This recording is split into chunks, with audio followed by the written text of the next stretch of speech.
Everybody, Bungzy here with another Ultralight review on Ultralight backpacking. To recap for those not following this little saga in sequential order, I've loved and been wearing Ultra shoes for several years now. I'm hardly alone in this. Why? Put this in whatever order you want, but I love their zero drop. I love their cushy footbeds. Good enough grip. May not be award-winning, but the grip's decent.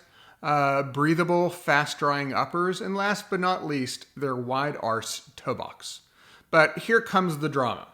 Some narrow-footed designer of theirs decides a few years ago that it was time to jack with their moneymaker.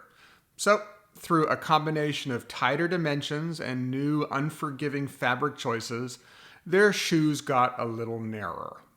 Highly annoying, but fixable. We all just sized up, even more than usual. I, for instance, went from a 10 to a 10.5 and problem was solved. Fast forward, I lose my Ultra Temps this summer. Don't ask. So I end up ordering a new pair, and the new pair are their latest 2.0 model. The 10.5s come in and they barely fit. We're talking uncomfortable. I mean really uncomfortable. The kind of uncomfortable makes you double check the box to make sure they actually sent you the right size. I'm not joking. What the hell, Ultra? Not again. This is getting ridiculous at this point. So, being the loyal customer that I am, after all, what options do I have? I return them and size up again, this time to a size 11. Realize now that I actually measure a size 9.5, but I'm now ordering a size 11. Ridiculous, but hey, whatever it takes to get me back in my beloved Ultras. And WTF, they still don't fit. I covered all this in my last video, link up above for those that missed it. Now, you baby-footed forest elves probably won't even notice this change. Hell, you might even like the new narrower cut. But the rest of us who fell in love with and counted on these little boats of foot heaven have been betrayed. Ultra, you've broken my heart. Call me when you're ready to apologize. In the meantime, I'm moving on. I found somebody new. Someone who loves and respects my feet as they are. Care to meet your replacement? I'd like to introduce everyone to Topo Athletic, and in particular their Ultra Venture model. This is a trail runner designed for ultras or max distances, so it's perfect for long distance backpacking. Let me start with what they are not. They are not zero drop, but very close to it, with only a 5mm heel to 4-foot drop. It's negligible, even unnoticeable if you ask me. But what they do have is a Big Arse Toe Box. No out-of-touch designers at Topo Athletic pulling in the toe box with every release. Nope. These toe boxes are very much in line with what Ultra used to be before they jumped the shark.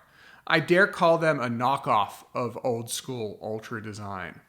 As for the stack height or cushiness, at 30mm in the heel, they are pretty much on par with the Ultra Temps, which sit at 29mm. By the way, Topo has a couple other models for those that prefer less cushioning. As for weight, they appear on paper to be a touch heavier at 10.4 ounces, compared to the Temps, which on paper come in at 9.9 ounces.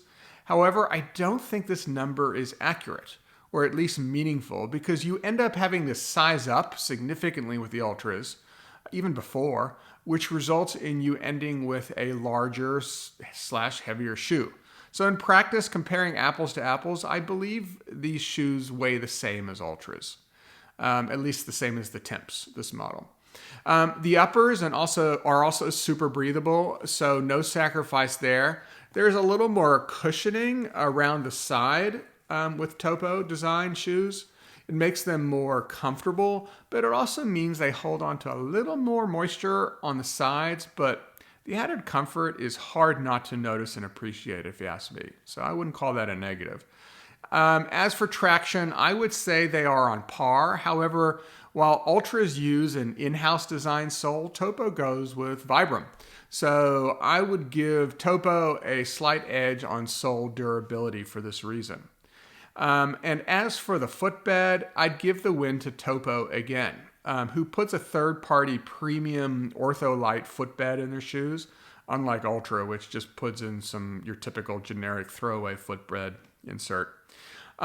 These shoes are fantastic, and I'm not alone. Runner's World, among others, gave this shoe a Best of award this past summer.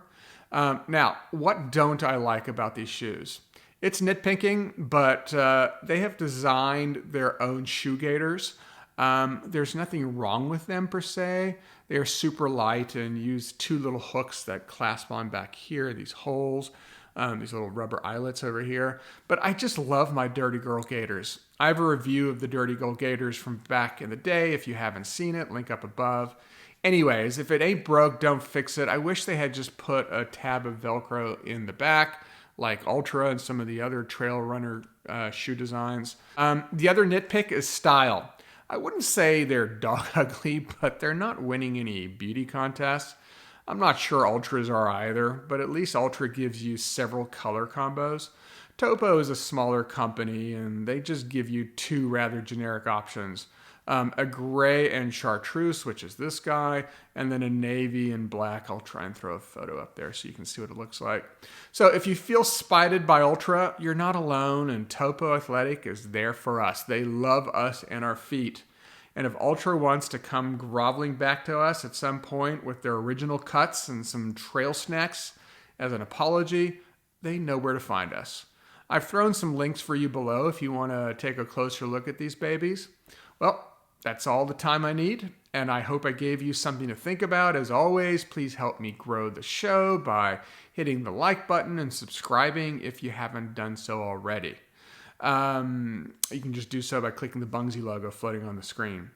It helps me a ton. Thanks, and I'll catch you on my next Ultralight review on Ultralight backpacking. See ya.